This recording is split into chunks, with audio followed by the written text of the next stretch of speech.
En más de 30 años criando a mi hijo, jamás imaginé que terminaría en la boda de él recibiendo una humillación como esta. Aún tenía entre brazos el regalo de bodas que me desvelé haciendo, pero mi nuera me recibió con una burla. ¿Ese olor barato y pueblerino pretende arruinar mi boda? Las carcajadas estallaron, ahogando la música, ahogando hasta mi aliento. En medio del pasillo principal, la consuegra alzó el mentón y me lanzó una hoja arrugada a los pies, justo encima de mis zapatos viejos. «Ven, límpiame los zapatos». Pero ni todas esas humillaciones juntas dolieron tanto como el silencio de mi propio hijo. En ese momento, al mirar a Ramiro y ver que volteaba la cara, fingiendo no ver cómo su madre era avergonzada frente a cientos de invitados distinguidos, sentí cómo mi corazón se volvía piedra. Esta historia empezó justo en ese instante, cuando toda la iglesia guardó silencio, esperando que yo agachara la cabeza. Y yo soy Soledad, tengo 60 años, y esta es mi historia. La música de mariachi, que sonaba con tanta alegría, se apagó de golpe, como si alguien hubiera cortado las cuerdas de la guitarra con un cuchillo afilado. Cientos de ojos dentro de la iglesia se clavaron en mí. No eran miradas de bienvenida, sino un silencio incómodo. Traté de encontrar a mi hijo, Ramiro, entre la multitud vestida de trajes negros y vestidos de seda, pero la primera en acercarse no fue él, sino Jimena, mi futura nuera. Se deslizó hacia mí como un cisne blanco, con un perfume caro que me invadió la nariz, opacando el olor a velas y madera vieja del templo. No sonrió, solo curvó un poco los labios, tapándose la nariz con un abanico de papel, pero con un volumen suficiente para que los invitados de Monterrey que estaban cerca lo escucharan clarito. «¿Ya llegó mi suegra?», dijo Jimena con una voz dulce como miel, pero con la mirada helada. Pero por Dios, no pudo entrar por la puerta trasera. Ese olor a fertilizante está fuertísimo. Mis invitados se van a poner alérgicos. Las amigas de la novia se rieron bajito. Yo apreté con fuerza las asas de mi bolsa de tela. El olor que traía no era fertilizante. Era el olor de la tierra de la hacienda, del sol y del sudor de haber caminado 2 kilómetros porque la camioneta vieja no quiso arrancar. Quise abrir la boca para explicarme, pero mi mirada se cruzó con la de Ramiro. Estaba junto a su futuro suegro, con una copa en la mano, la espalda recta dentro del traje carísimo que sabía perfectamente que se había pagado con la tarjeta de crédito de la empresa. Me vio, estoy segura de que me vio, pero apenas nuestros ojos se cruzaron, se dio vuelta, fingió acomodarse el botón del saco y siguió conversando y riéndose con el magnate inmobiliario a su lado. Esa espalda me dolió más que cualquier palabra. No alcancé a dar un paso atrás cuando Rebeca del Castillo, la madre de la novia, se plantó frente a mí. Llevaba un vestido rojo encendido, con un collar de perlas cuyo valor podría alimentar a todo este pueblo durante un año. Se sentó en la banca de roble justo en medio del pasillo principal, cruzó las piernas y levantó su zapato de tacón brillante a la altura de mis ojos. Soledad dijo mi nombre así nomás, sin un señora, aunque yo le llevaba más años y más tiempo como dueña de tierras. Llegaste justo a tiempo. Mira, el piso de la iglesia está sucio y me ensució el tacón. Sacó una servilleta de tela de su bolso, la hizo bolita y la tiró a mis pies. Límpialo por mí. De todos modos tú estás acostumbrada a andar con la cara pegada al suelo, ¿o no? Todo el salón quedó mudo. Los meseros dejaron de moverse. Algunos pensaron que era una empleada vieja y desorientada y me miraban esperando, como si vieran una escena divertida antes de la ceremonia. En ese momento, el tiempo se detuvo. Miré la servilleta blanca sobre el mosaico rojo, miré mis zapatos llenos de polvo y miré a Ramiro, mi hijo, aún de espaldas, con los hombros temblando un poco, pero sin girarse. No sentí rabia. La rabia es un lujo para quien tiene poder. En su lugar, una calma helada me recorrió la columna. Lentamente, me agaché. Se escucharon murmullos. «Sí lo hizo», susurró alguien. Rebeca sonrió con superioridad. Su pierna seguía estirada esperando que yo me agachara. Recogí la servilleta del suelo, pero no le limpié los zapatos. Me puse de pie, con la espalda recta como la columna de la hacienda que mi esposo construyó hace 40 años. La miré directo a los ojos, coloqué la servilleta con suavidad en su mano extendida y dije con voz firme, grave, sin un solo temblor: «Quédatela, Rebeca, te va a hacer falta cuando tengas que secarte las lágrimas.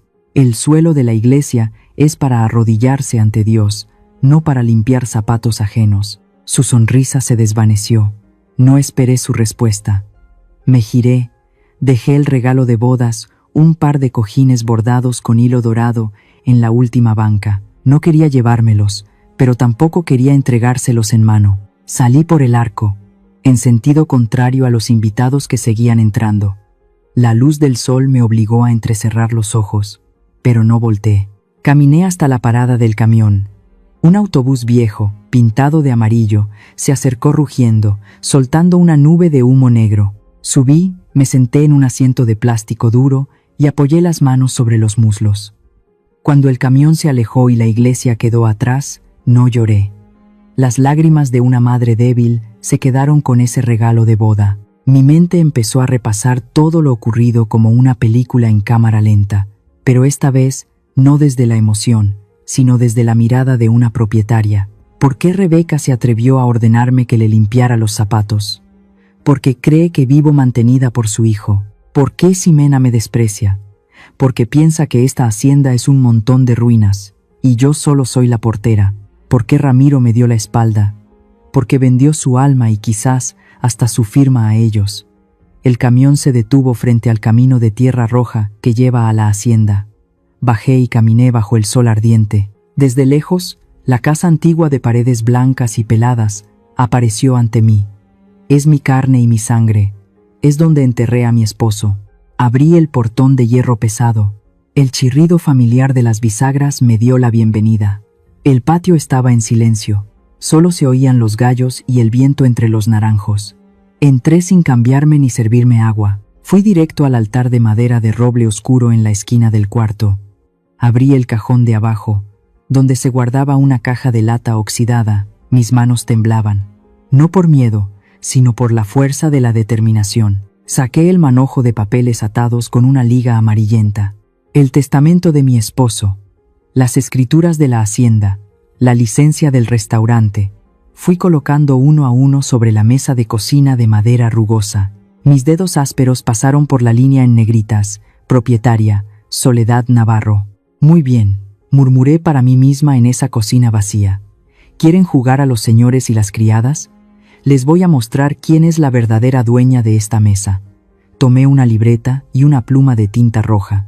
La auditoría de mi vida comenzaba en ese preciso instante. El clic seco de la pluma rompió el silencio pesado del cuarto. Ese sonido se parecía más al de cargar un arma vieja que al de escribir. No empecé a escribir de inmediato. Me quedé ahí, respirando hondo, dejando que el olor a papel viejo reemplazara al perfume empalagoso de mi nuera. Frente a mí ya no había una mesa de cocina, sino un escritorio, un tribunal de conciencia.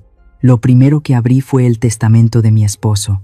El papel amarillento tenía las orillas dobladas por la humedad de las lluvias pasadas, pero el sello rojo del notario seguía intacto, tan nítido como una gota de sangre fresca. La firma de él en la última página estaba temblorosa, el trazo de un hombre moribundo, pero lúcido hasta el final. Todos los bienes, incluyendo tierras, casa, jardines y la administración, pertenecen a mi esposa, Soledad Navarro. Leí esa línea 3 veces. No decía la familia Navarro, no decía mi hijo, decía Soledad Navarro. Seguí revisando el montón de papeles legales de otras propiedades. La escritura de la hacienda de 50 hectáreas, el registro del restaurante El Sol a las afueras del pueblo, el contrato de compraventa del terreno trasero del año pasado, y también el permiso de constitución de la agencia de ecoturismo que venía soñando. Todo, sin faltar ni una hoja, estaba a mi nombre en el campo propietario. Luego miré al otro montón más delgado a la derecha. Los documentos relacionados con Ramiro, contrato laboral, carta de poder con fecha de vencimiento, tarjeta bancaria adicional. En los papeles mi hijo, ese hombre de traje brillante parado en la iglesia hace un rato, no era más que un administrador contratado. No poseía nada más que el sueldo que yo le pagaba y la confianza que puse en el lugar equivocado. Con un bolígrafo rojo, rodeé la palabra representante en la carta poder. Un círculo rojo intenso como una mancha de labial, marcando la verdad que tanto tiempo ignoré por amor de madre. Él solo era mi sombra, pero se creía el sol. Me levanté, fui a la estufa, encendí el fuego y puse una cafetera con café negro bien cargado. Mientras esperaba que hirviera el agua, saqué la libreta de gastos diarios para revisar. Soy una mujer de números. No fui a la universidad como mi nuera, pero conozco mejor que nadie el precio de un costal de abono, el jornal de un albañil y las tasas del banco. Abrí la app del banco en mi celular viejo y comencé a comparar. Día 15. Retiro de 50,000 pesos. Nota: reparación del techo del restaurante. Día 20. Transferencia de 120,000 pesos. Nota: anticipo para materiales. ¿Qué clase de materiales tan caros en temporada baja? Día 28. Retiro en efectivo en un cajero de Monterrey, 30,000 pesos. Ramiro me dijo que iba a una junta de padres del niño adoptivo, pero Monterrey está a 300 kilómetros. El corazón me latía más rápido, no de miedo, sino de rabia. Estas sumas no eran lo bastante grandes como para hundir el negocio, pero eran como pequeñas grietas en una represa. Si no se tapan, toda la represa se viene abajo. Marqué el número de Esteban, el viejo administrador leal, mano derecha de mi difunto esposo. Esteban, le solté apenas contestó, con voz seca. No preguntes por qué no estoy en la boda. Tráeme todos los libros contables de los últimos 3 meses a casa ya mismo. Entra por la puerta trasera, y que nadie te vea. Media hora después, Esteban llegó. No venía vestido para fiesta, traía ropa de jardinero, con una carpeta gruesa bajo el brazo y el rostro arrugado lleno de preocupación. Señora, dijo mientras ponía los papeles sobre la mesa, mirándome con lástima. Pensaba esperar a que pasara la boda para contarle, pero hay algo raro. Sacó una hoja de contrato borrador y la puso frente a mí. Era un acuerdo de cooperación de inversión con un nombre desconocido. Castillo Inversiones. La semana pasada, 2 tipos de traje vinieron al restaurante buscando al joven Ramiro, dijo Esteban, bajando la voz. Dijeron ser primos de la señorita Jimena. No pidieron comida, solo el plano de uso de suelo. Se pasearon por la hacienda, midieron, fotografiaron cada árbol, cada camino al arroyo. Tomé la hoja. ¿Y qué dijo Ramiro? Pero lo vi firmar unos papeles. Me las ingenié para quedarme con este borrador que tiraron a la basura. Entrecerré los ojos hacia la firma al final de la página. El nombre decía Soledad Navarro. La letra era idéntica a mi firma, pero al alzar la hoja a contraluz, noté algo raro. La tinta era totalmente plana. No había hendidura del bolígrafo en el papel. Esto es una fotocopia, dije con la voz helada. Cortó mi firma de otro documento, la pegó aquí y lo fotocopió. Esteban asintió, la frente empapada de sudor. Y están preguntando por la compra total del terreno, señora. No es una colaboración, es compra definitiva. Bajé el papel. Un escalofrío me recorrió la espalda y se extendió por todo el cuerpo.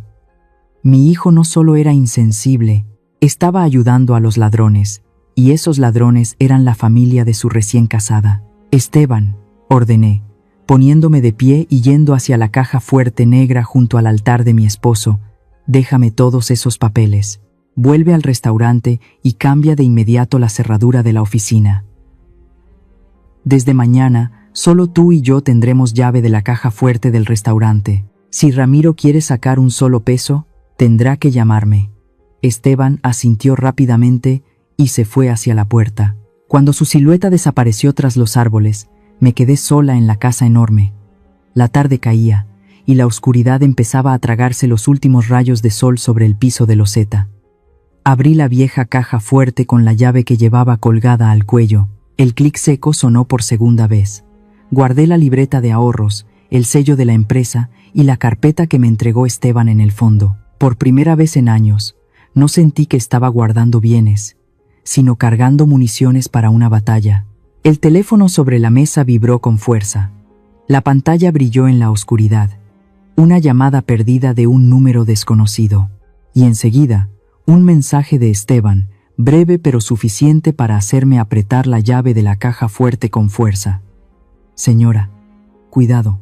Escuché algo en la cantina. La familia del Castillo anda presumiendo que ya tienen controlada a la vieja. Dicen que la próxima semana van a empezar a nivelar el jardín de atrás. Miré por la ventana hacia el huerto de naranjos que había sembrado mi esposo. Ya veremos, susurré en la oscuridad. Ya veremos quién termina siendo el que quede arrasado. Esa noche no dormí, pero tampoco me permití estar cansada. Cuando cantó el primer gallo en el corral detrás de la hacienda, ya me había levantado y lavaba la cara con agua helada del tinaco. Ya no preparé café para disfrutar, lo hice espeso, amargo, y me lo tomé de un trago como si tragara pólvora. Abrí el ropero, apartando los vestidos floreados y llamativos que Ramiro me regalaba en fechas especiales para que mamá no se viera tan de rancho. Elegí una camisa negra de manga larga, cuello alto y abotonada hasta arriba, y un pantalón de tela gris ceniza. Me recogí el cabello en un chongo apretado en la nuca, sin dejar ni un mechón suelto en la frente. Hoy no era la suegra, no era la viuda amable. Hoy era la acreedora. Tomé una bolsa gruesa de tela y metí todos los documentos que había clasificado anoche, el testamento, el título de propiedad y la libreta donde anotaba cifras sospechosas. Cerré la hacienda con doble llave, jalé la manija con fuerza para asegurarme, una nueva costumbre, y caminé hasta la parada de autobús cuando la neblina aún flotaba sobre las hileras de maíz. La oficina pequeña detrás del restaurante familiar era estrecha y olía a papel viejo. Esteban ya estaba allí, con ojeras marcadas, junto a Marisol, la contadora joven que trabajaba con nosotros a medio tiempo. Marisol me miró con preocupación. «Buenos días, señora». Esteban me llamó de urgencia. Ya extraje los datos del servidor. Giró la pantalla de la laptop hacia mí. En ella había una hoja de cálculo llena de líneas rojas. «Señora, mire aquí», dijo señalando la columna de fechas con su dedo delgado. Hace 3 meses empezaron a aparecer transferencias raras en la cuenta de la empresa. No son montos grandes, apenas por debajo del umbral que obliga al banco a reportarlas, pero la frecuencia es muy alta. «Están fraccionando el dinero», dije, con una calma que me sorprendió, «para que el banco no sospeche que están lavando dinero». «Exacto», asintió Marisol, sorprendida de que yo entendiera tan rápido. «Y todo va a parar a una cuenta intermediaria en Monterrey, bajo el concepto de depósito para estudio de terreno o anticipo de inversión. El beneficiario final es una filial de Castillo Inversiones». Esteban puso sobre la mesa un montón de facturas arrugadas, y esto fue lo que encontré anoche en el bote de basura del cuarto de Ramiro. Son borradores de contratos. Los tomé para revisar. Otra vez, firmas electrónicas. «Ya no necesitan su firma física, señora», dijo Marisol con tono preocupado. «Ramiro tiene poder de administración. Está usando ese poder para firmar acuerdos de colaboración. Legalmente, no han comprado su terreno, pero están hipotecando el derecho de explotación para obtener préstamos bancarios». Sentí la sangre retumbar en mis oídos. No solo querían quitarme la tierra, querían usarla como palanca financiera para alimentar las ambiciones de riqueza de su familia, y si el proyecto fracasaba, la endeudada sería yo. «Imprímeme todo», ordené, «una hoja por transacción, con el sello de la empresa en cada una». Marisol y Esteban trabajaron en silencio. El zumbido de la impresora sonaba como una lima afilando cuchillos. Al tener el fajo grueso de papeles en mis manos, supe que ya tenía un arma. Salí de la oficina y caminé por la plaza del pueblo para tomar el camión de regreso al rancho. El sol del mediodía ya pegaba fuerte, la plaza estaba llena de gente, pero mis pasos se detuvieron frente a un enorme anuncio recién instalado junto a la fuente. Estaba tan nuevo que todavía olía a pintura fresca. Mostraba una imagen 3D deslumbrante de un complejo turístico de lujo, llamado Paraíso del Castillo. Casas con techos de teja roja, albercas de agua azul brillante y senderos de mármol. Lo reconocí. Esa alberca estaba justo sobre el huerto de naranjos de mi esposo. El restaurante elegante estaba encima de mi cocina, donde cocino todos los días, y esa entrada lujosa era justo por donde salí esta mañana. En la esquina inferior del cartel, el logotipo de Castillo Inversiones en letras grandes, acompañado del texto: Proyecto en preventa. Reservaciones abiertas. Algún peraro. Peroxanda, Proseruna, cuando, Alquendaro, estaban vendiendo mi casa mientras yo seguía viviendo en ella. No grité, ni arranqué el letrero como una loca. Saqué el celular con calma, tomé una foto del anuncio, captando bien el número de la gente y el logo de los ladrones. Arranqué un pedacito de papel de mi bolsa y anoté el nombre de la gente: Hugo, representante exclusivo. El camión del mediodía venía casi vacío. Me senté en el último asiento, abrazando fuerte la bolsa de documentos contra el pecho. Mi mente empezó a unir las piezas. La humillación en la boda fue para desacreditarme ante la comunidad. Ramiro firmó los papeles para legalizar los préstamos, y el anuncio era para atraer inversionistas ingenuos. Una trampa perfecta. Solo faltaba una cosa: mi firma final para vender la tierra. El camión se detuvo. Me bajé y caminé a casa. Desde lejos, el portón de hierro del rancho seguía cerrado bajo el sol. Pero cuando metí la llave en la cerradura, sentí algo raro. Estaba un poco trabada. Esta mañana le había puesto aceite, debía entrar suave. Empujé el portón y entré al patio. Todo seguía en calma, pero al mirar hacia el pequeño almacén apartado detrás del jardín, donde guardo los archivos viejos desde la época del abuelo de Ramiro, vi que la puerta estaba entreabierta. Un rayo largo de sol se colaba en diagonal, cortando la oscuridad del almacén. Contuve la respiración, avancé en silencio hacia allá, con el manojo de llaves apretado en el puño como si fuera un puño de hierro. Alguien había entrado aquí mientras yo no estaba. Y no buscaban dinero, buscaban los papeles originales. Empujé con fuerza la puerta del almacén. «¿Quién anda ahí?», grité, con la voz dura, resonando entre el polvo acumulado. Nadie respondió, pero un legajo color azul claro, el que contenía los planos originales del terreno, estaba fuera de lugar, caído en el suelo. No entré de inmediato, me quedé parada en el umbral, entrecerrando los ojos mientras veía cómo las partículas de polvo bailaban frenéticas en el rayo de sol de la tarde, prueba clara de que el aire había sido agitado con fuerza hacía poco. Me acerqué, recogí el legajo azul claro.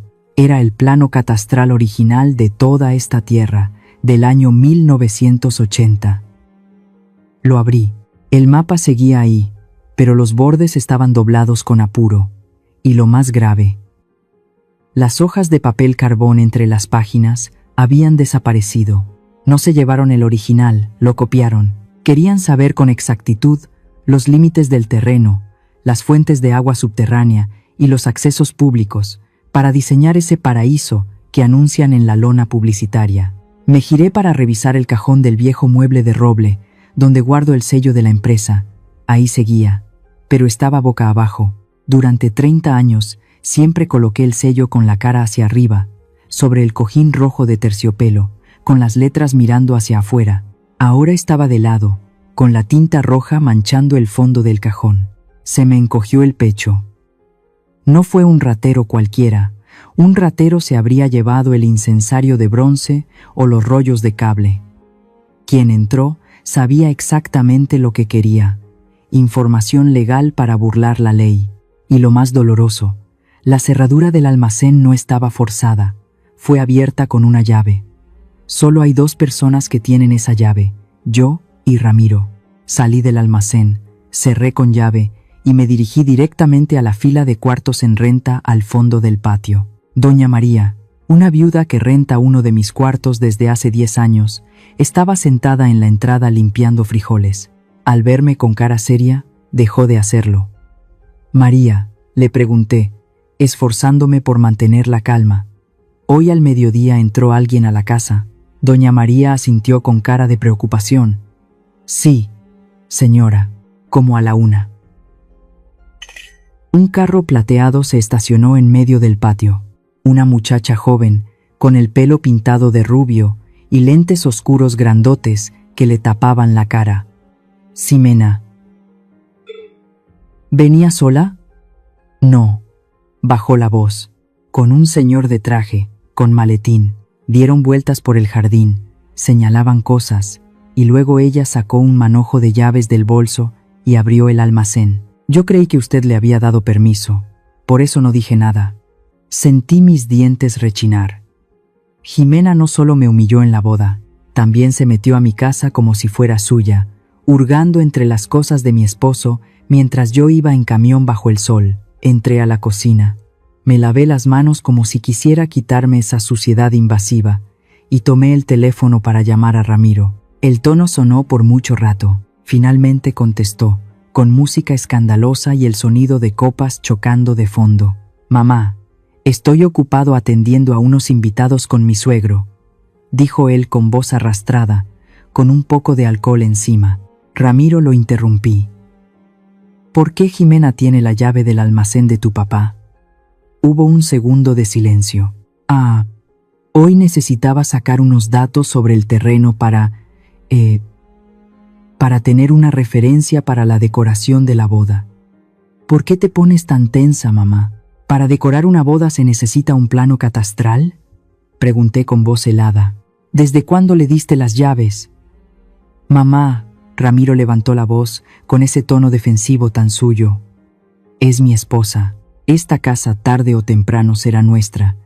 Ya no estés aferrada a todo como una anticuada. Ya, estoy ocupado firmando un contrato. Digo, atendiendo a los invitados. Y colgó. El tut-tut sonó en la cocina vacía. Por primera vez, entendí que mi hijo no era solo una víctima de la manipulación. Su debilidad y ambición lo habían convertido en cómplice. Esa tarde no me senté a llorar. Llamé a un cerrajero. «Cámbialas todas», le señalé una por una. La puerta principal, la trasera, la del almacén y la de la oficina de mi esposo. Pon las mejores, y solo dame las llaves a mí. El ruido de los taladros retumbó por toda la hacienda. Cada golpe contra la madera era como un clavo más en el ataúd de la relación madre e hijo que ya no existía. Cuando el cerrajero me entregó el nuevo juego de llaves relucientes, lo colgué en un aro de acero y me lo puse al cuello. Marisol regresó al anochecer. Traía una hoja impresa de un correo electrónico. «Señora, esto llegó al correo de Ramiro, pero tengo activado el reenvío automático», y dejó el papel sobre la mesa. Era un contrato de anticipo para compraventa de inmueble. En la sección de vendedor aparecía mi nombre impreso, sin firma. En la de testigo y fiador, la firma de Ramiro ya estaba estampada, con tinta fresca. La cantidad de dinero del anticipo era enorme, capaz de deslumbrar a cualquiera, pero en la letra pequeña al final decía: «Si el vendedor cancela la operación, deberá indemnizar con el triple del anticipo». Y ya habían transferido el dinero a la cuenta conjunta donde Ramiro tenía poder esta mañana. «Nos tendieron una trampa», dije, con la vista fija en la letra pequeña. «Si no firmo la venta, me demandarán por fraude y me exigirán el triple. Entonces me veré obligada a vender la casa para pagar la deuda». Mandé a Marisol a descansar y me quedé sola en la cocina. Extendí todo sobre la mesa del comedor. Estados de cuenta, el contrato falso, el plano catastral y el contrato de anticipo. Bajo la luz amarillenta, los papeles blancos parecían cuchillas. Tomé mi libreta de tapas negras y comencé a anotar cada fecha, cada nombre involucrado. Ximena, Rebeca, el abogado de los Castillo, el agente Hugo. Estaba trazando su red. El reloj marcó la medianoche. Justo cuando iba a apagar la luz, el teléfono vibró. Un mensaje de un número desconocido. Sin saludo. «Señora Navarro, el anticipo ya está en manos de su hijo. Si no firma la venta del terreno la próxima semana, lo perderá todo, la casa, la tierra y hasta a su hijo, que acabará en la cárcel». Me quedé mirando la pantalla. El miedo inicial se desvaneció, dando paso a otra cosa, más fuerte, más firme. No respondí.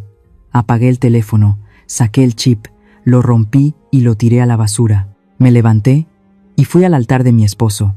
Encendí un incienso. El aroma del copal se esparció suavemente. ¿Ya viste, viejo?, le susurré a su retrato. Quieren guerra, está bien. Esta soledad les va a dar una guerra. A la mañana siguiente, cuando los primeros cocineros llegaron al restaurante El Sol, yo ya estaba sentada en la pequeña oficina trasera, ese cuartito que normalmente se usa para guardar costales de arroz y cajas de cerveza. Bajé la cortina de la ventana hasta dejar solo una rendija de luz, apenas lo justo para iluminar los pecados que estaban sobre la mesa de madera. Traje todo el arsenal: estados de cuenta bancarios con tinta corrida, un montón de copias arrugadas de contratos que Esteban había conseguido, y mi libreta negra. Marisol llegó puntual, cargando una laptop y un escáner portátil. No preguntó nada, solo conectó los cables en silencio. El ventilador de la computadora zumbaba como grillos en la noche, rompiendo el silencio denso. «Empieza», le dije, poniendo el papel con mi firma original sobre la mesa. «Compáralo con todos estos papeles. Trabajamos como forenses diseccionando un cadáver». El cadáver, en este caso, era mi patrimonio. Marisol escaneó mi firma original y luego fue escaneando una por una las firmas en los contratos de préstamo y de anticipo que habíamos recolectado. En la pantalla aparecían dos firmas superpuestas, una en azul, otra en rojo. «Mire, señora», señaló Marisol temblando un poco.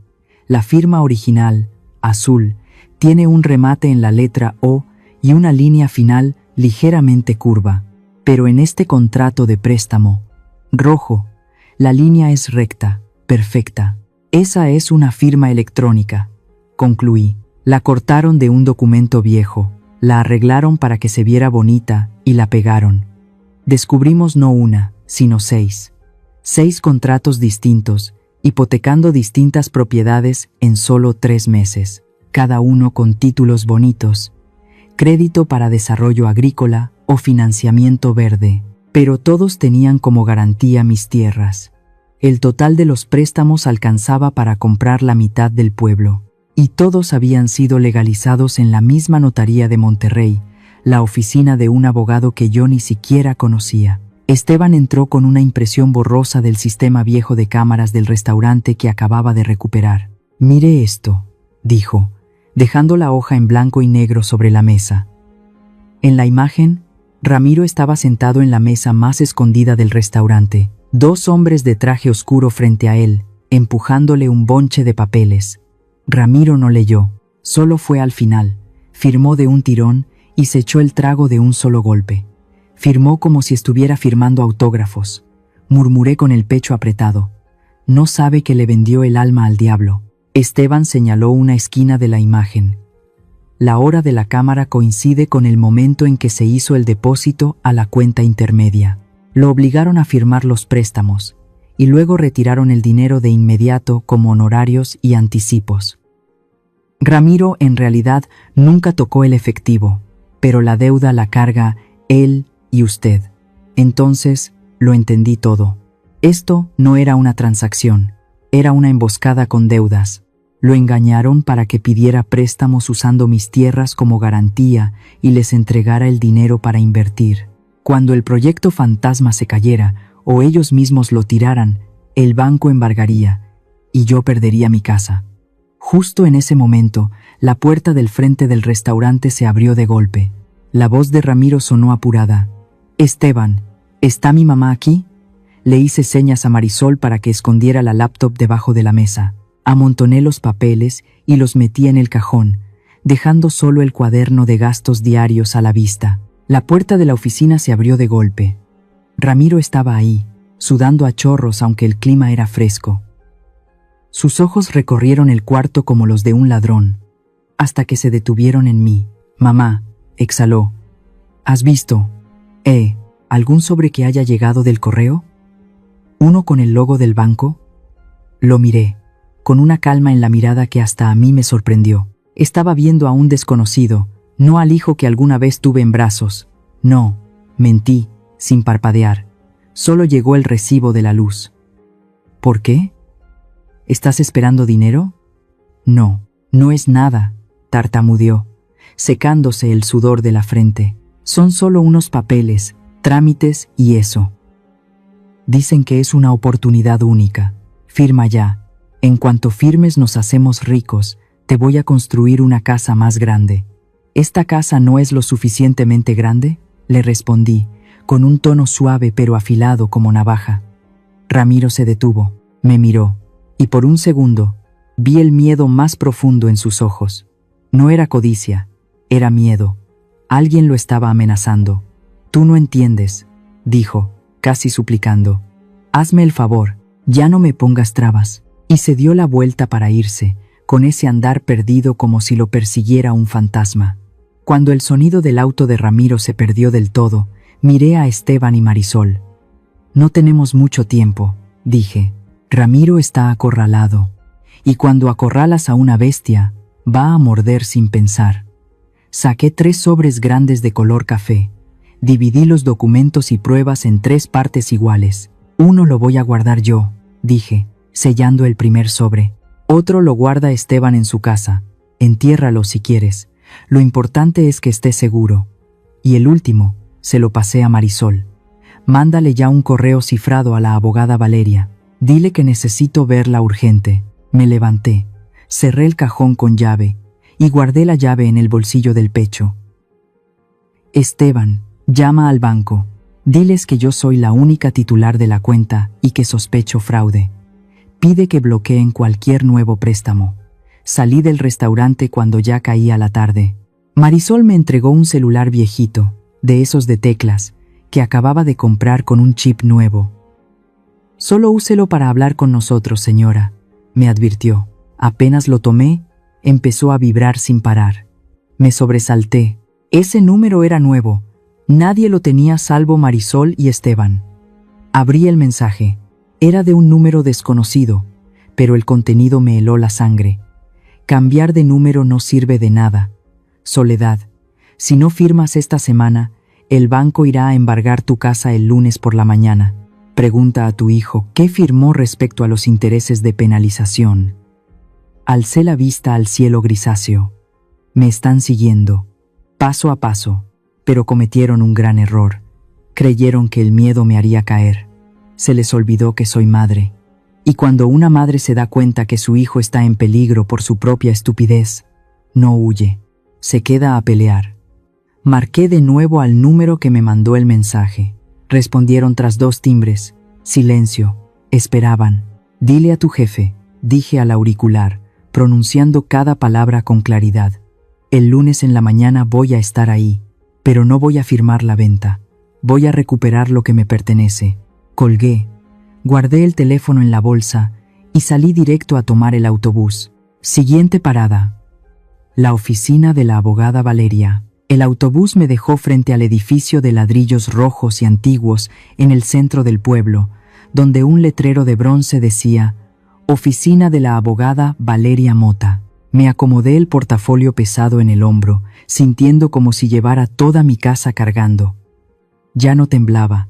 La llamada de hace un rato había quemado el miedo, solo quedaban las cenizas de la determinación. Valeria me recibió en la puerta. Era una mujer de mediana edad, astuta, la única en el pueblo que se atrevió a demandar al ayuntamiento el año pasado. Me miró de pies a cabeza, luego vio los 2 portafolios reventando de papeles y entendió el problema sin que yo dijera una palabra. Nos sentamos en su despacho lleno de libros de derecho. Vacié todos los documentos sobre la mesa, estados de cuenta, contratos falsos y fotos tomadas a escondidas. Valeria se puso los lentes y empezó a revisar cada hoja. El silencio era total. Solo se escuchaban los papeles al pasar y el tic-tac del reloj en la pared, contando atrás los segundos de mi vida. 5 minutos después, levantó la mirada, el rostro más serio que nunca. «Señora Soledad», dijo, tocando con el dedo un poder notarial viejo que alguna vez firmé a favor de Ramiro. «Este es el cuchillo que tiene en el cuello», explicó con voz fría de experta. «Ramiro tiene facultades de administración total. Con este documento, su firma tiene el mismo valor que la suya en transacciones comunes. Pero aquí», sacó el contrato de hipoteca. Ellos metieron con maña una cláusula de consentimiento para vender el bien y pagar deudas. Si el banco activa esta cláusula, no necesitan demandarla. Solo ejecutan. Legalmente. Sentí que la sangre se me congelaba. O sea, puedo perder la casa mañana mismo. En cuanto transfieran el dinero del crédito, respondió Valeria. Y por lo que veo aquí, están presionando para desembolsar en menos de 24 horas. Prepáreme de inmediato, ordené con voz firme. La revocación del poder, ahora mismo. Quiero quitarle todo derecho a Ramiro Navarro sobre mis bienes. Valeria asintió y sus dedos volaron sobre el teclado. La impresora empezó a sonar. Tomé la pluma. Esta vez no me temblaba la mano. Firmé mi nombre. Soledad Navarro. Con trazo firme. La tinta marcada como si estuviera cortando el cordón que me unía a mi hijo torpe por segunda vez. Aún falta esto, dijo Valeria, entregándome otro papel. Es la solicitud de bloqueo urgente. Voy a mandarlo directo al director del banco. Tomó el teléfono, marcó, y la escuché hablar con el otro lado usando términos legales como cuchillos. Sí, bloqueo total. Exacto, hay indicios de fraude. Si desembolsan ese dinero, mi clienta va a demandar al banco por negligencia. Perfecto. Enviaré confirmación por fax de inmediato. Colgó y suspiró aliviada. Justo a tiempo, Soledad. El banquero me dijo que el agente de Castillo Inversiones llamó hace 10 minutos exigiendo el depósito. Los detuvimos justo antes de que abrieran la bóveda. Al salir de la oficina ya caía la tarde. El sol poniente teñía de rojo sangre las paredes blancas del pueblo. No regresé directo a casa. Fui a la iglesia vieja de San Gabriel, donde me habían humillado en la boda unos días antes. Pero esta vez no entré por la puerta principal. Fui por el costado, a buscar al padre Mateo. Él estaba barriendo hojas en el patio trasero. Al verme, detuvo la escoba. Su mirada amable alcanzó a ver todo el cansancio que cargaba encima. Pareces alguien que acaba de volver del campo de batalla, Soledad, dijo él con suavidad. Sigo en el campo de batalla, padre, respondí. Saqué de mi bolso un sobre grueso sellado con cinta adhesiva. Era el tercer expediente de respaldo, el más importante, que contenía el testamento original y el título de propiedad de la tierra. Guárdelo por mí, le dije, poniendo el sobre en su mano. Métalo en la caja fuerte de la iglesia. No se lo dé a nadie, ni siquiera a Ramiro, a menos que yo misma venga a recogerlo. El padre Mateo no preguntó nada más. Asintió con la cabeza, escondió el sobre bajo su sotana. Dios protegerá la verdad, hija, pero tú también debes protegerte. Cuando llegué al portón de la hacienda, ya había oscurecido. Un coche negro reluciente estaba estacionado justo frente a la entrada, bloqueando el portón de hierro. 2 hombres vestidos de traje, los mismos que había visto por las cámaras de seguridad, hablaban con Ramiro bajo el árbol de naranjas. Ramiro se veía hecho un desastre. Tenía los hombros caídos, la cabeza gacha, y en las manos arrugaba un papel. Los otros 2, en cambio, estaban plantados con firmeza, gesticulaban con fuerza, sus voces eran altas y amenazantes. Cuando los faros del taxi donde venía iluminaron la escena, los 3 se giraron sobresaltados. Ramiro me vio y se puso pálido como papel. Rápidamente escondió el papel detrás de su espalda. Pagué el taxi, bajé del coche y caminé directo hacia el portón. No miré a los 2 hombres desconocidos. Pasé entre ellos como si fueran aire, como si fueran polvo del camino. «Mamá», llamó Ramiro detrás de mí, con voz temblorosa. Me detuve, pero no volteé. «Dile a tus invitados que salgan de mi propiedad. Ahora mismo». Uno de los hombres dio un paso hacia adelante, soltando una risita burlona. «Señora Navarro, solo vinimos a hablar sobre...». Me giré de golpe, mi mirada helada lo hizo frenar en seco. «Esta tierra tiene dueña», dije, marcando cada palabra, «y la dueña nunca los invitó. Lárguense antes de que llame a la policía por allanamiento de morada». Abrí el portón, entré y lo cerré de golpe justo frente a los zapatos relucientes del tipo. El metal chocó con un clang seco que resonó en el silencio de la noche. Ya dentro de la casa, no descansé. Fui directo al antiguo despacho de mi esposo, una habitación abandonada por años y usada como trastero. Encendí la luz. La bombilla amarillenta iluminó el polvo acumulado. Empecé a limpiar. Corrí las cajas de cartón viejas a un lado. Reacomodé el pesado escritorio de roble al centro del cuarto. Puse la pequeña caja fuerte en una esquina y la atornillé al piso. Colgué un calendario nuevo en la pared y marqué el día de hoy con un plumón rojo. Luego tomé el libro de contabilidad y me senté. Por primera vez en años, ya no sentía que estaba resguardando ese patrimonio para entregárselo a mi hijo. Miré por la ventana y vi que Ramiro seguía de pie afuera del portón, después de que el coche negro se marchara. Estaba allí, en la oscuridad, solo y desorientado. «Lo siento, hijo», susurré, alisando el título de propiedad con la mano. «Ya no guardo esto para ti. Ahora tengo que guardarlo de ti». El teléfono vibró. Era Esteban. «Señora», dijo él con urgencia, «acabo de recibir noticias de un conocido en el ayuntamiento. La familia del Castillo ha alquilado el salón grande para este fin de semana. Lo llaman ceremonia de anuncio del proyecto y firma de contrato. Están pregonando por todo el pueblo que usted ya vendió, que todo está hecho». Miré el calendario en la pared. Este fin de semana. Faltaban 2 días. «¿Quieren acorralarme frente a todo el mundo?», pregunté, con una sonrisa helada que ni yo reconocí. «Está bien», dije por teléfono. «Si quieren una ceremonia, les daré una ceremonia que no van a olvidar jamás». La frase, «les daré una ceremonia que no van a olvidar», seguía retumbando en mi cabeza cuando desperté a la mañana siguiente. Todavía estaba oscuro. Los grillos seguían cantando, pero ya me había levantado, no por insomnio, sino porque necesitaba adelantarme a ellos. No me puse el camisón ni el delantal de cocina. Me puse un pantalón negro de pierna ancha y una camisa de manta bien fajada. En la mesa, los candados nuevos que Esteban trajo anoche brillaban bajo la lámpara.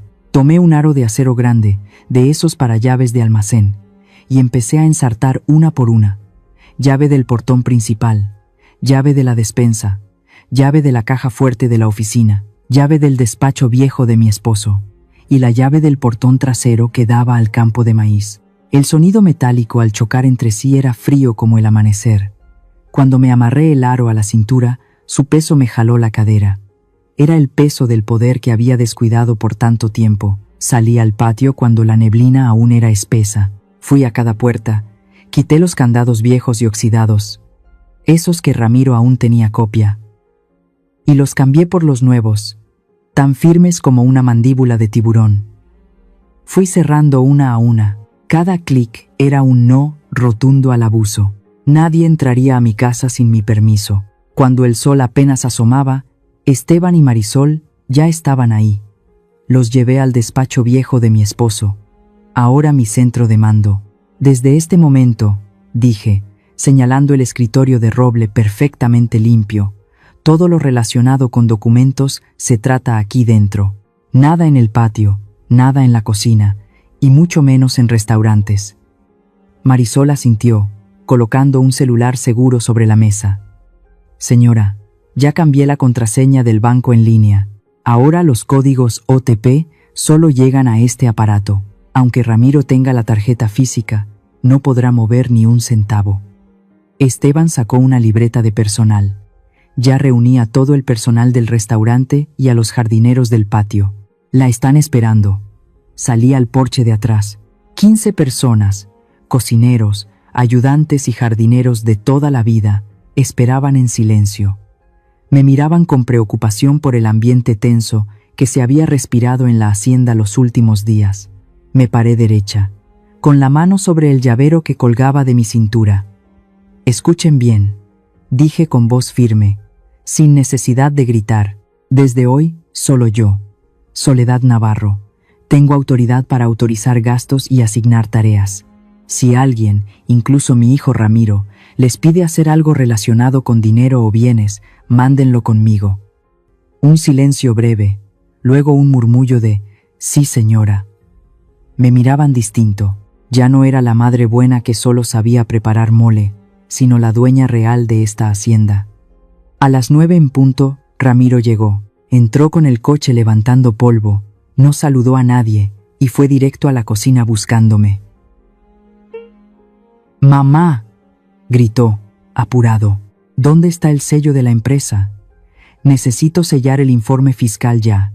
El contador está encima. Estoy sentada tomando café negro en la mesa, sin levantar la vista. ¿Qué clase de reporte fiscal necesita sello un sábado?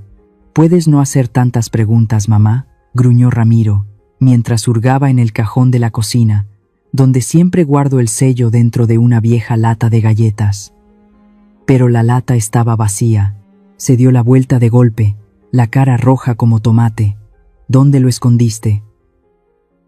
Dejé la taza sobre la mesa con calma. No lo escondí, lo resguardé, porque soy la directora.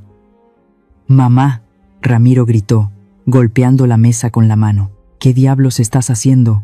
¿Quieres que me metan a la cárcel? Están esperando el sello para validar el uso del terreno y cerrar el expediente del proyecto. Al fin dices la verdad. Lo miré directo a los ojos. No es un reporte fiscal, es una venta de tierras. Ramiro se quedó congelado. Se dio cuenta de que se le salió.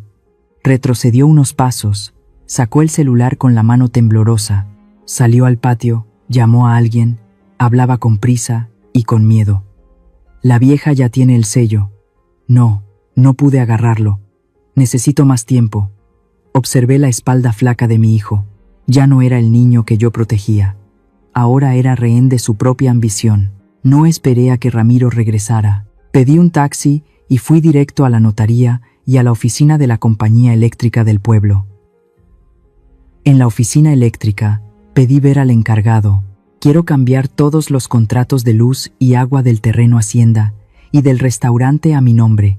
Puse el título de propiedad sobre el mostrador y solicito eliminar cualquier derecho de modificación del señor Ramiro Navarro. La empleada me miró con sorpresa, pero al ver el sello rojo y mi firmeza, procedió sin chistar. Listo, señora, dijo a los 15 minutos.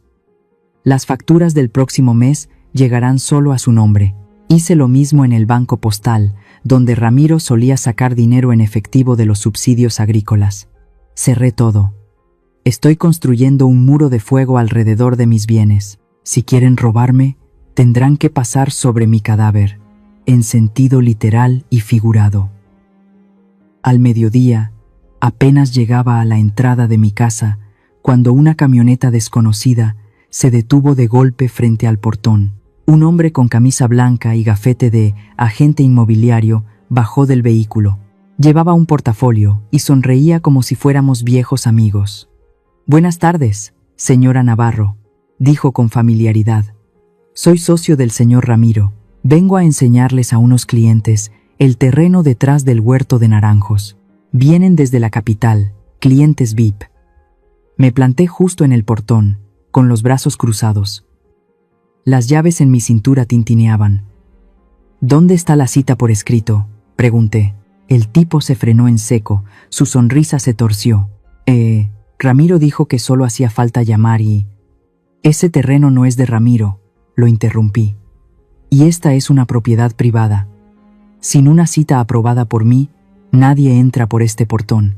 «Vieja pesada», murmuró él, con el tono ya cambiado. «De todos modos lo van a vender». «¿Para qué hacer tanto show?». Saqué el celular y apunté directo a su cara y a las placas de la camioneta. «Le acabo de tomar una foto. Si lo vuelvo a ver rondando por aquí, llamo a la policía por acoso». Soltó una grosería y se subió al coche. Se fue. Esa noche, cené sola. Ramiro no volvió. Esteban me llamó por teléfono. Su voz era grave. «Señora, malas noticias. La familia del Castillo no canceló el evento de mañana, aunque falte su firma. Ya imprimieron las invitaciones, contrataron al grupo y hasta invitaron al alcalde». «¿Por qué?», pregunté, apretando con fuerza la cuchara de plata. «Van a jugar sus cartas frente a todos», dijo Esteban. «Ara, ara, ara, ara, ara, ara, ara, ara, ara, ara, ara, ara, ara. Van a anunciar el proyecto públicamente, acorralándola. Si usted no acepta en ese momento, la harán ver como la que frena el progreso del pueblo, como la rara que va en contra del bien común. Usan la presión de la gente para quebrarla». Dejé la cuchara sobre el plato. El sonido seco del metal contra la loza rompió el silencio de la noche. ¿Quieren un espectáculo público? Hablé por teléfono, ya sin un rastro de miedo en la voz, sino con una frialdad que cortaba como el cuchillo de un carnicero. Está bien, Esteban. Mañana en la mañana, prepara el coche. Voy a estar ahí, y les voy a llevar un regalito. No llevé regalo de celebración. Llevé una sentencia.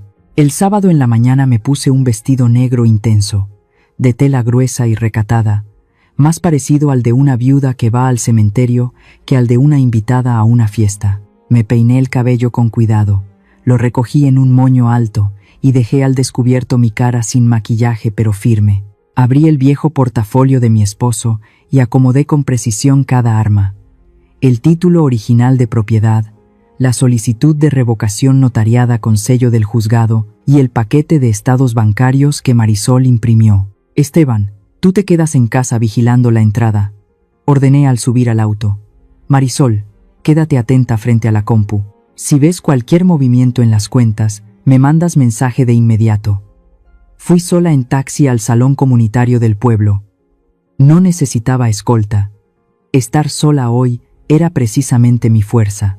El lugar estaba decorado con lujo.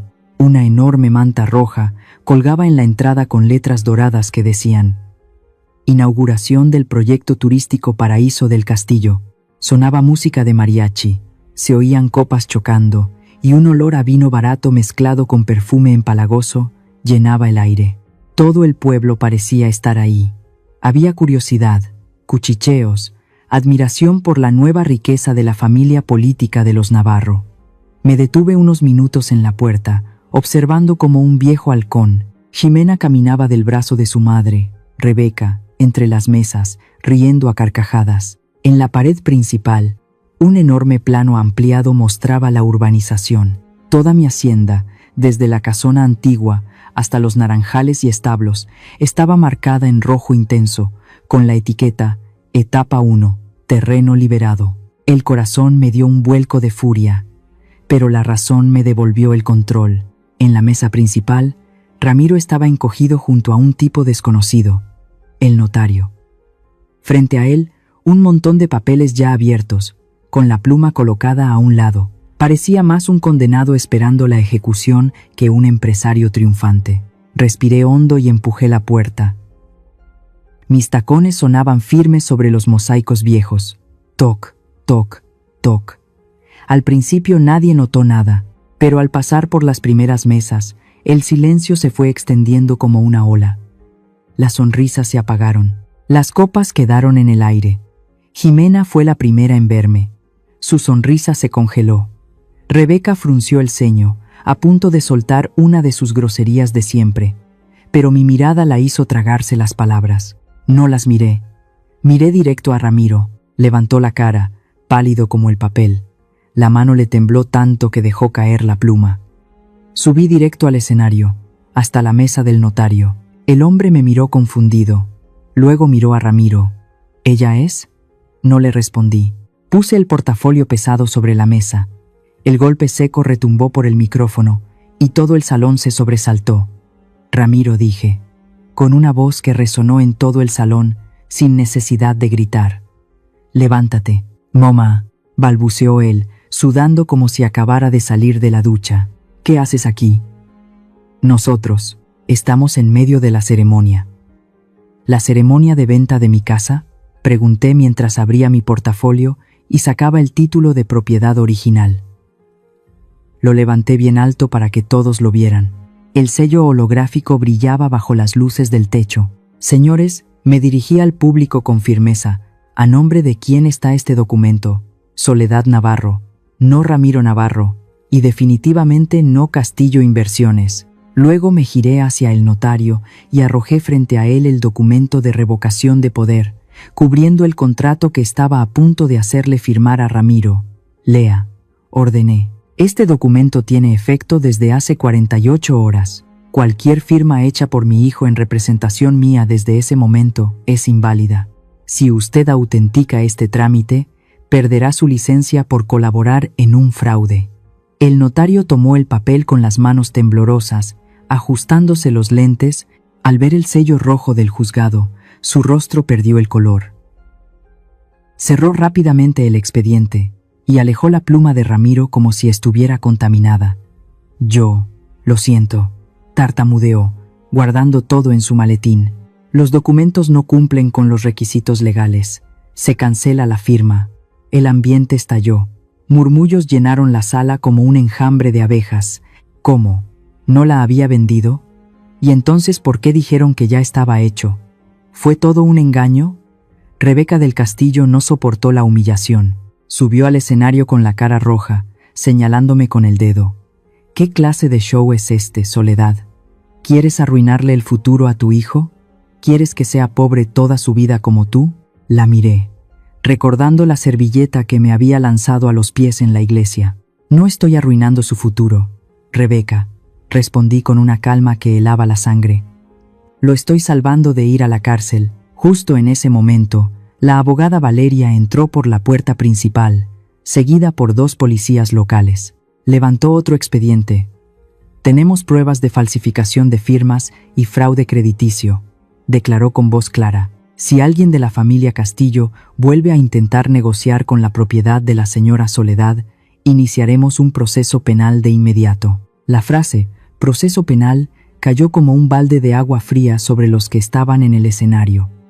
Los corredores de bienes raíces se escabulleron por la puerta trasera. Jimena empalideció, soltó la mano de su madre y retrocedió detrás del telón. Rebeca se quedó congelada, con la boca abierta sin poder decir una palabra. Ramiro se dejó caer en la silla, tapándose la cabeza con las manos. No se atrevía a mirarme. Recogí todos mis papeles y los guardé en el portafolio. No necesitaba quedarme a escuchar excusas ni disculpas. El silencio del público era la respuesta más clara de quién era la verdadera dueña de esas tierras. Bajé del estrado caminando entre la multitud, que se abría sola para dejarme pasar. Nadie más se atrevía a mirarme con desprecio ni con lástima. Me miraban con respeto y una pizca de temor. Salí del salón sofocante y respiré profundo el aire fresco del mediodía. El sol me daba directo en la cara, deslumbrante pero lleno de vida. Justo al bajar el último escalón de piedra, el celular viejo en mi bolsillo vibró con fuerza. Lo saqué. Un mensaje de Marisol. Señora, felicidades por haber detenido la ceremonia, pero el banco acaba de emitir una alerta roja. Alguien está intentando acceder al sistema desde la sede central. Un coche con placas de Monterrey se dirige al pueblo. El patrón de Castillo viene en persona a verla. Guardé el celular en el bolso y miré hacia la carretera lejana, donde el polvo comenzaba a levantarse. La batalla en el salón de actos había terminado, pero la verdadera guerra contra la bestia de cabeza apenas empezaba. Ajusté la correa de mi bolso y caminé rápido hacia la terminal de autobuses. Tenía que llegar a mi fortaleza antes que ellos. No regresé a casa. El instinto de una mujer que había sobrevivido a las peores sequías me decía que volver ahora era meter la cabeza en la boca del lobo. En vez de subir al autobús como planeado, hice señas a un taxi que estaba estacionado cerca. «Lléveme al banco municipal», le dije al conductor, sin quitar la vista del retrovisor, vigilando si algún coche sospechoso me seguía. El banco estaba desierto por la hora del almuerzo. El gerente, un hombre de mediana edad que me conocía desde que mi esposo vivía, me recibió con el rostro tenso. «Señora Soledad», dijo en voz baja, intentaron entrar a su cuenta 3 veces en los últimos 15 minutos. No desde un cajero automático, sino con órdenes de transferencia en línea usando la antigua contraseña de su hijo. «Pero yo ya cambié la contraseña», respondí con calma. «Sí. Por eso el sistema lo bloqueó y activó la alerta roja. Giró la pantalla para mostrármela. Mire esta dirección IP. Proviene de un despacho jurídico en el centro de Monterrey. Y esta mañana vinieron 2 hombres a preguntar por el saldo deudor de su cuenta. Dijeron que eran representantes legales del acreedor. Le pedí que imprimiera todo el registro de accesos y que sellara cada hoja con el sello rojo del banco. Si vuelven, le advertí, dígales que este expediente ya fue entregado a las autoridades. Salí del banco cuando el cielo ya tenía ese tono amarillo pálido del atardecer. Al bajar los escalones, un sedán negro brillante se detuvo de golpe frente a mí, bloqueando el paso hacia la calle. La ventanilla bajó. Un chorro de aire frío del aire acondicionado contrastaba con el calor sofocante del asfalto. Dos hombres bajaron del coche, traje caro, zapatos de piel relucientes y esa mirada afilada de quienes están acostumbrados a aplastar con dinero. «Señora Navarro», habló el más alto, con un tono educado pero amenazante. «Venimos de Castillo Inversiones. Necesitamos hablar. En privado». Se acercaron, tratando de acorralarme contra la pared del banco. No retrocedí. Los miré directo a los ojos y señalé la cafetería llena de gente al otro lado de la calle. «No hablo en privado con desconocidos», respondí en voz alta. «Si quieren hablar, será allá. Ahí hay cámaras y testigos». Se miraron entre ellos, dudaron un segundo, y luego asintieron. Creían que yo era solo una vieja terca del campo, fácil de intimidar. Elegimos una mesa justo al lado del ventanal, donde cualquiera en la calle podía vernos. Pedí un vaso de agua, no para beberlo, solo para tenerlo ahí. Uno de los hombres deslizó hacia mí una carpeta delgada. «Escuche, señora Navarro», empezó, con tono prepotente. «Sabemos que su hijo firmó de recibido el anticipo.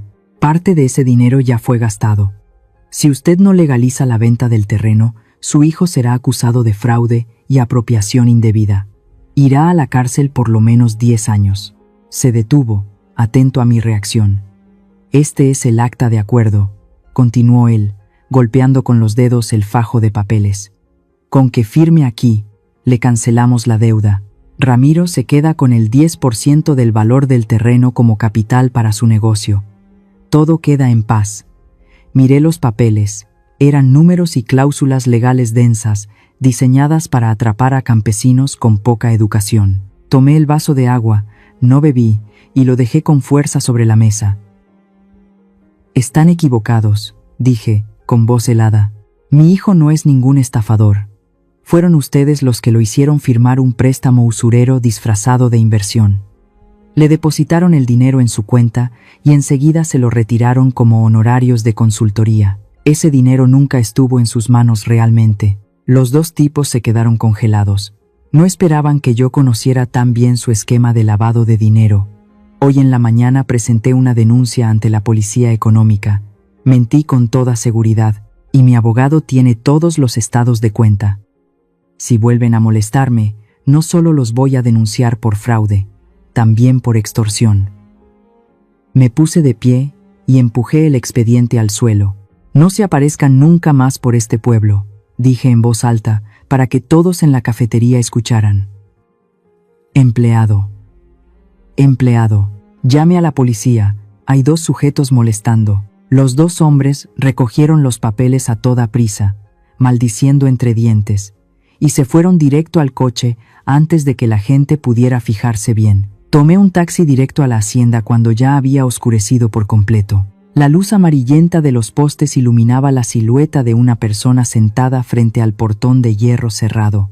Era Ramiro. Aún traía puesto el traje de novio de la ceremonia de la mañana, pero ahora estaba arrugado y lleno de tierra. Tenía la corbata suelta y los ojos hinchados. Su coche de lujo ya no estaba. Tal vez se lo quitaron o no se atrevió a conducirlo de vuelta. Al verme bajar del taxi, se puso de pie, tambaleándose, y se sostuvo del portón. «Mamá», su voz era ronca. «Me echaron. Jimena dijo que soy un inútil. Sus papás quieren que les pague el contrato». Me quedé del otro lado del portón, sin apurarme a abrir. Observé a mi único hijo a través del hierro frío. «¿Qué firmaste con ellos?», pregunté. «No lo sé», sollozó. «Dijeron que solo era un trámite. Mamá, ábreme. Tengo mucha hambre. Tengo miedo». Sentí el pecho apretado, pero sabía que si me ablandaba ahora, lo arruinaría para siempre. «Párate derecho», ordené. Ramiro se sobresaltó y por reflejo intentó enderezarse. «Hoy no entras a esta casa como patrón», dije. «Si quieres entrar, será por la puerta trasera. Dormirás en el cuarto del servicio y mañana temprano te vas al campo a trabajar para pagarme la deuda». Ramiro me miró atónito. Nunca había visto a su madre ser tan dura, pero luego asintió, como quien ya lo ha perdido todo y solo le queda un último refugio. abrí la puerta lateral y lo dejé entrar en silencio. Aquella noche, la hacienda quedó tan callada como una fortaleza después de una tormenta. Fui revisando cada cerradura, cada ventana, asegurándome de que todo estuviera en orden. Justo cuando apagué la luz de la sala para irme a dormir, Esteban tocó suavemente la puerta. Entró con una cajita de madera cubierta de polvo y telarañas. «Señora», dijo conmovido. «Cuando limpiaba el cajón secreto debajo del escritorio del difunto patrón como usted me pidió, encontré esto». Me extendió un sobre de papel manila amarillento, sin nombre de destinatario, con una frase escrita a mano en la tinta morada tan familiar de mi esposo. «Para Soledad. Si algún día vuelven los sopilotes, abre esto». Me temblaban las manos al tocar el sobre. Mi esposo había muerto hacía 5 años, pero parecía que había previsto este momento desde mucho antes. «Gracias, Esteban», dije. «Ve a descansar». Me senté a la mesa, bajo la única luz amarilla que seguía encendida. Afuera, el viento silbaba entre los árboles como si fueran los susurros de fantasmas del pasado. Rasgué el sobre. No era dinero lo que había dentro. Era un viejo expediente y una carta escrita a mano. Empecé a leer la primera línea, y las lágrimas que había contenido toda la semana finalmente cayeron. No era tristeza, era porque entendí que nunca había estado sola en esta lucha, y en ese expediente estaba el arma final que mi esposo me dejó, algo capaz de enterrar para siempre a la familia Castillo. Bajo la luz débil de la cocina, despegué con cuidado la cinta ya quebradiza por los años del viejo sobre. Adentro, aparecieron las letras manuscritas de mi esposo, junto con copias de contratos de tierras de hace más de 10 años, donde el nombre del castillo flotaba como un fantasma en una venta fallida. Mi esposo escribió que, en ese entonces, ellos usaron artimañas sucias para obligarlo a vender barato la hacienda. Para proteger el patrimonio, él había transferido todo a mi nombre en secreto, porque creía que ante la maldad de la gente, yo sería más fuerte y lúcida que Ramiro. A la mañana siguiente, comparé los expedientes viejos con los nuevos y vi repetirse un patrón escalofriante. Pagos iniciales pequeños, promesas vacías y luego deudas bancarias para ejecutar embargos. Llevé todo con la abogada Valeria. Después de leer, ella agregó con firmeza el cargo de fraude sistemático intencional a la denuncia, abriendo paso a una investigación financiera estatal. Mientras tanto, Ramiro me llamaba sin parar, pero yo mantuve un silencio total. Por la tarde, llegó a la hacienda con un pastelito que solía gustarle de niño. Se sentó en silencio en la cocina mucho rato, hasta que por fin soltó la verdad con amargura. Jimena se había ido. Los del castillo ahora le exigían compensación por arruinar el negocio. Y recién entonces entendía que esas hojas que firmó a la ligera casi me dejaban sin hogar. No lo regañé, solo abrí el libro de propiedades y le mostré cada metro de tierra, cada cuarto de renta que logré con sudor, lágrimas y madrugadas horneando. Desde ahora, yo voy a manejar todo directamente. Solo puedes quedarte si trabajas como cualquier otro, le dije. Esa misma tarde, con la ayuda de Esteban y los inquilinos, pegamos un letrero grande en la entrada que decía que todas las transacciones quedaban suspendidas. El restaurante también volvió a abrir, y el aroma intenso de la olla grande de mole que yo misma cociné atrajo de nuevo a todos. Las risas y las charlas ahogaban la tristeza de la boda reciente. Cuando cayó la noche, enmarqué la carta de mi esposo y la colgué en la pared de mi oficina. El clic seco del candado del cofre sonó como punto final a toda debilidad. Salí al patio, vi las luces encendidas en los cuartos de renta y el portón bien cerrado, y sentí paz al saber que esta herencia seguía intacta por una noche más. Colgué el manojo de llaves en mi cuello, escuchando el tintinear del metal en medio del silencio de la noche. Por primera vez en muchos años, ya no caminaba con la cabeza agachada, caminaba erguida, con paso firme, como esa casa que había permanecido de pie durante generaciones. Basado en la historia de doña Soledad Navarro y la batalla por defender su hacienda, este es el testimonio final que resume su trayecto, de madre rechazada a mujer que tomó las riendas de su propio destino. Palabras de Soledad. Cuando una llave no solo abre puertas, hay puñaladas que no dejan marcas en la piel, pero hacen sangrar el alma cada vez que uno las recuerda, como cuando un hijo, al que pariste con dolor, te da la espalda, como ese pañuelo de papel tirado a tus pies, como si fuera una limosna de compasión. ¿Alguna vez te has sentido como un fantasma dentro de la casa que construiste con tus propias manos? ¿Alguna vez te diste cuenta de que la persona por la que darías la vida estaba tasando cada metro cuadrado bajo tus pies para vendérselo a un extraño? Soledad Navarro no es una heroína de leyenda, es una mujer con olor a sol, a tierra y a harina, que alguna vez pensó que aguantarlo todo era la virtud más grande de una madre. Pero cuando la máscara brillante del amor familiar se cayó, y lo único que quedó fueron tasas de interés moratorias, firmas falsas y la avaricia despiadada de los del castillo, eligió enfrentar la situación de otra manera. No eligió gritar ni rogarle a Ramiro que recapacitara. Eligió pararse derecha, tomar las llaves y hacer una auditoría de su propia vida. La venganza de Soledad no fue correr a su hijo de la casa ni mandarlo a la cárcel. Su castigo más contundente fue devolverle su lugar real, un empleado, ni más ni menos.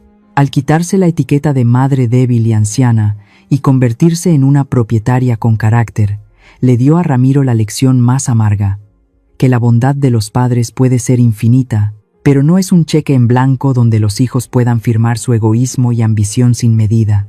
Contamos esta historia no para hurgar en el dolor de la ruptura familiar, sino para recordarte algo importante. Hay perdones que no alimentan la gratitud, sino que engordan a los parásitos disfrazados de familia. Hay silencios que no son paz, sino la rendición que deja que el mal se adueñe de tu casa. Y a veces, apretar con fuerza el manojo de llaves en tu cuello no es por ambición, sino para decir, tú eres dueña de tu vida, y nadie tiene derecho a arrasar tu jardín de recuerdos solo porque piensa que ya estás vieja. Cuando la oscuridad cayó sobre la hacienda, Soledad cerró con llave el pasado frágil y encendió la luz del orgullo propio.